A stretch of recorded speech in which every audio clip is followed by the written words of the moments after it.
Hi welcome to YoYo TV. Parliament ఎన్నికల్లో హైదరాబాద్ మినహా మరెక్కడా పోటీ చేయని ఎంఐఎం పార్టీ ఈ ఎన్నికల్లో ఎవరికి మద్దతు తెలుపుతోందనని చర్చనీయాంశంగా మారింది. అసెంబ్లీ ఎన్నికల వరకు బీఆర్ఎస్తో జతకట్టిన మజ్లిస్ పార్టీ ఆ పార్టీ అధికారంలోకి రాకపోవడంతో కాంగ్రెస్తో ప్రస్తుతం చట్టాపట్టాలు వేసుకుని తిరుగుతోంది.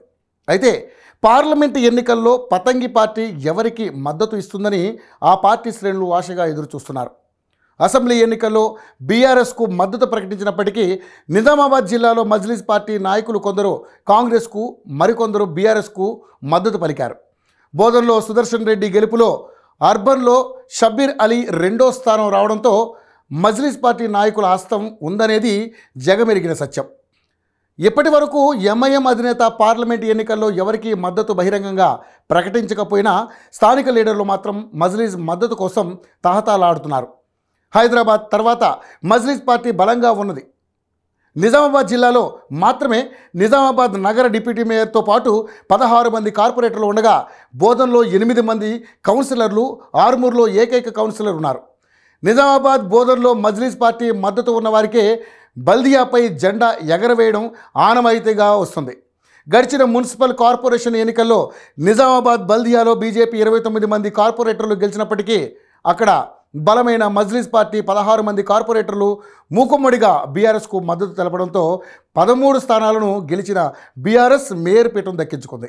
బోధన్లోనూ మజ్లిస్ మద్దతుతోనే బీఆర్ఎస్ బోధన్ మున్సిపల్ను గెలుచుకుంది. అసెంబ్లీ ఎన్నికల్లోనూ మజ్లిస్ మద్దతు కోసం కాంగ్రెస్, బీఆర్ఎస్లు విశ్వ ప్రయత్నాలు చేశారు.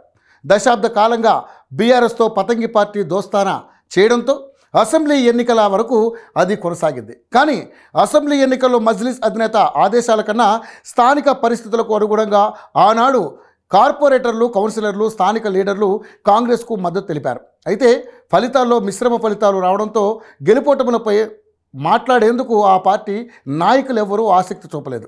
ఈసారి పార్లమెంట్ ఎన్నికల్లో ఏ పార్టీకి మద్దతు తెలపాలని దారుసలాం నుంచి ఎలాంటి ఉత్తర్వులు రాలేదు. అయితే ఇటీవల కాంగ్రెస్ పార్టీ అభ్యర్థి జీవన్ రెడ్డి నిజామాబాద్ జిల్లా ఎంఐఎం నాయకులతో, కార్పొరేటర్లతో గడిచిన వారం సమావేశమయ్యారు.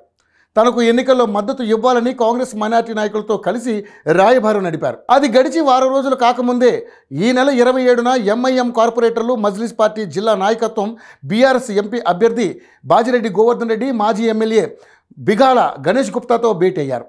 అక్కడ కూడా తమకు మద్దతు కావాలని కారు పార్టీ నాయకులు, పతంగి పార్టీ నాయకులతో చర్చలు జరిపారు. అయితే మజ్లిస్ పార్టీ అధినేత అసదుద్దీన్ ఓవైసీ ఎలాంటి ఉత్తర్వులు ఇవ్వలేదని, ఆయన ఆదేశాలను పాటిస్తామని మజ్లిస్ పార్టీ నాయకులు చెబుతున్నారు.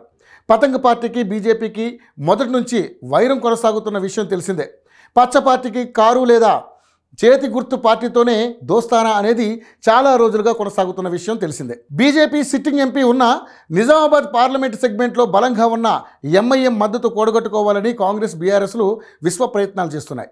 ఆఖరి వరకు పతంగి పార్టీ అధినేత ఎవరికి మద్దతు తెలుపుతారోనని, ఇక్కడి నాయకులు ఎంత మేరకు ఆదేశాలు పాటిస్తారో అనేది వేచి చూడాల్సిందే.